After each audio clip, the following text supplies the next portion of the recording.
Hello, my name is Christy Taylor. I am coming to you live from the campus of Texas A&M University Commerce. Go Lions.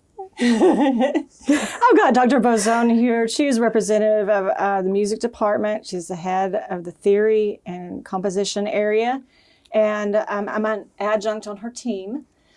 We are here for the purpose of talking theory talk. All right, so we are actually filming live from Oat Studio, and that for everybody listening and tuning in, that is here on our campus as well in academic technology. What we are wanting to discuss today is something that is reoccurring in our theory curriculum classes, and that has to do with the involvement of notating clefs, the pitches that are representative on staves, and the order of sharps and flats, okay? And to do this demonstration, I first want to reference the curriculum book that we do go by. It's our Theory and Analysis, Clendenning and Marvin, okay, the authors. And this is curriculum standard. Okay, we're talking about secondary higher ed, and we need for those of you that have had introductions to these concepts to really hone in on these, because you'll be held accountable for them, not only as music majors, but through life in your careers and as we're teaching these concepts. So, and hence the purpose of, these theory talks. So, Dr. Bozone, would you like to demonstrate how to write a treble clef and bass clef? Yeah. What you are going to be holding students accountable for? Yeah. So one of the most important things about being a musician is knowing how to read music. It's really hard to figure out what chord you're looking at or how to find a melody if you can't make sense of the notes that are happening on the page. And sometimes that can be really overwhelming because there can be a lot of ink on the page and the page doesn't look friendly. I don't know if you've ever encountered that when you open up a piece of music, you look at it and you go, oh my gosh, and I don't know how I feel about that. But, learning to read the music and becoming comfortable with reading the music takes some time. You were a pianist, so you might have more experience reading both treble and bass clef at the same time. But if you play flute, or if you play cello, or if you play bassoon, you might really be more comfortable in one clef versus another. So one of the things we need to learn when we start studying music at the professional level is how to read all of the clefs. And that's what I'm going to talk about for just a sec here. When we look at the staff, there's really not any information about what note is what note. The staff has 5 lines. Here I've got one staff, and then here's another with some space in between them. The staff doesn't really mean anything in terms of what notes these are or what pitches without a clef. So it's really the clef that says, this is where I am on the piano. Same thing here. Yeah, this is a C note, this is a D note, an E note, and so on. But without a clef, I don't know which octave I am or where I am on the piano. I find it really fascinating by what you were talking about, a little bit about the history of the staves and how they evolved. Yeah. So how exactly do you draw? What are our expectations as professors when we're grading homework, when we are observing notation? What is your expectations of the head of the department? Show us some examples of a treble clef, a bass clef, how to write sharps, flats, the pitch representation on the staves. So when we look at the staff, there's really no information other than the staff, right? And we only know what pitches are being used by the clef itself. And there are really 4 clefs that I want students to know. The most common clefs are going to be treble clef. I'll just draw them real quick down here. Treble clef and bass clef. Okay, these are going to be your 2 most common clefs.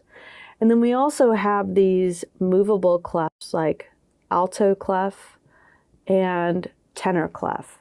I'm going to talk about treble clef and bass clef first. Your treble clef is what's called a G clef because the note that this little loop-de-loop on the bottom circles around is a G. So it's saying that this note here is G. Yeah, which means that that kind of helps define the other notes, the lines being E, G, B, D, F, and of course the spaces F, A, C, E.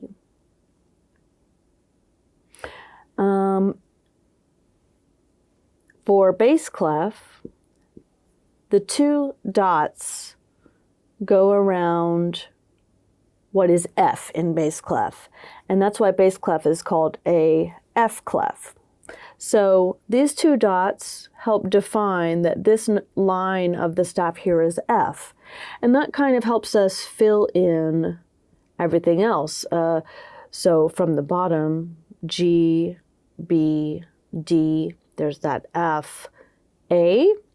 And the spaces are A, C, E, G. So if I was grading your paper right now, what would I say about this compared to this? Well, I think they're both nice. Clearly, I'm comfortable with my handwriting. You know, the biggest thing is honestly handwriting. The more you practice writing these clefs, the more comfortable and correct they're going to be, even if this one's is a little bit loopy, and they're going to look different every time. But if you practice, the way to draw a treble clef is you want to go up, up from the bottom. That's your first step. And then the next step is you want to get that circle to where you're kind of aiming to cross around what would be the D note. So up and then cross. See, I missed it there, but up, cross. There, I got it perfect that time. Your next step is going to be to kind of loop around and try to circle that G, right? So up, cross at D, try to circle that G. Up, cross at D, try to circle that G. See how they all look a little bit different? As I practice, I'll become more and more comfortable. And this is a new surface even for me, so it does take a little bit of practice. It is important to use a pencil. I'm using a marker only because I'm speaking, on camera, but pencils are a lot better. So the point that you're highlighting here, there's specific pitches that are on the staves. They have representation, and the clefs are basically essentially giving us a sign of how to read those pitches, whatever order they may come. Yeah, without the clef, these aren't the notes that they are, right? It's really up for the clef. If I were to write, a different clef, that would again change what these notes are, right? With this clef, you're asking yourself, well, what are these notes, yeah? Well, what is that clef that you were just writing there? So this is an example of alto clef. And alto clef is an example of a C clef. And the best way to understand alto clef, in my opinion, is to sort of relate it to what we know about treble and bass clef. So here is middle C. And this is middle C for both the treble clef and the bass clef. If I extend this middle C out and just think of this middle area as like another line between the 2 staves, and I were to put a clef there, that's alto clef. So this alto clef is called a C clef because the note in the middle of this sort of K shape or B shape, however you think about it, is middle C. Wait, what? Yeah. So alto clef is kind of a staff that's made up of the middle area of treble and bass clef, this sort of no man's land between treble and bass clef.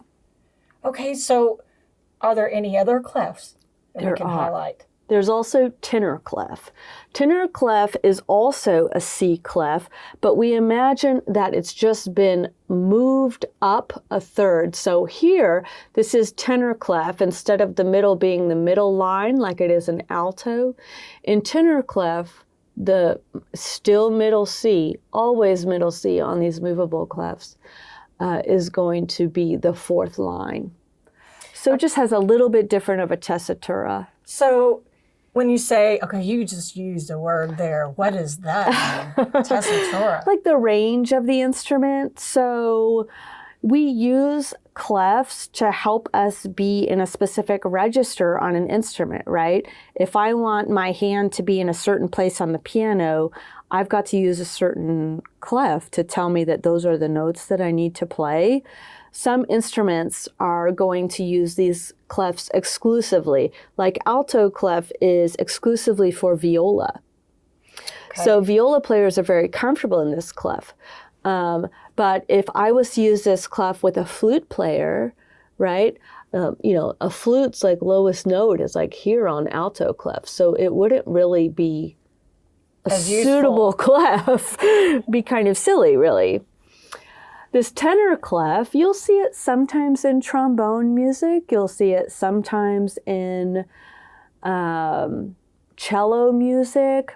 It's just where we're kind of writing, again, not in the bass, in this between the staff area. This, I call it no man's land. It's not really. There are plenty of instruments that play there, but. So you alluded to how these staves kind of progressed to what we know them as now. Mm-hmm. So here to our audience, it is important for you to know we have derived all the way from church modes, okay?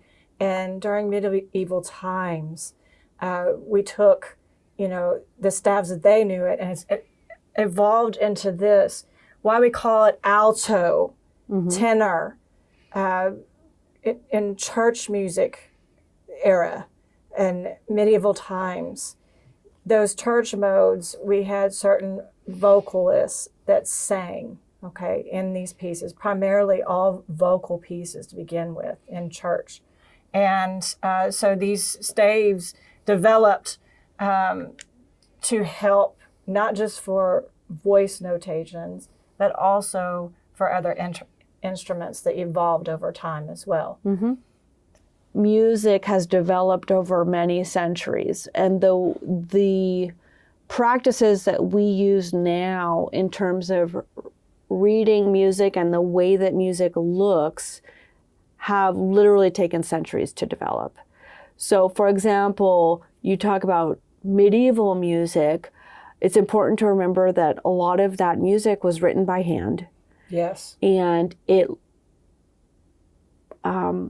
didn't even use 5 lines on the staff. It would use maybe a 3-line staff, and notes looked very different than they do now. The bar line is also a very interesting development in music because it takes up space on the page, but it doesn't have any sound.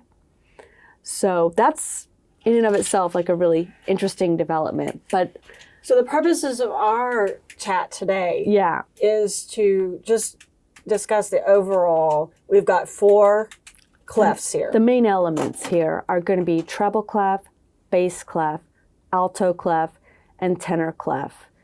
There's a few little tricks you can do that you might sometimes see. For example, if I have treble clef and I see a little 8, for example, below the clef, you'll sometimes see that in vocal music and choir music. That means that all the notes on this clef are an octave down. Oh, well, that's interesting. Yeah. Can you do things differently as well? What do you mean differently? Like, what happens if you have notes that start going off of this stave? Yeah, if I have an 8, that's going to mean an octave. If that 8 is below something, it's usually going to mean an octave below. If that 8 is above the music, it usually means an octave above. Sometimes you'll see a 15 symbol above. That means 2 octaves above. A 15 symbol below musical notes would mean play 2 octaves below. You do not see 15 symbols on a clef.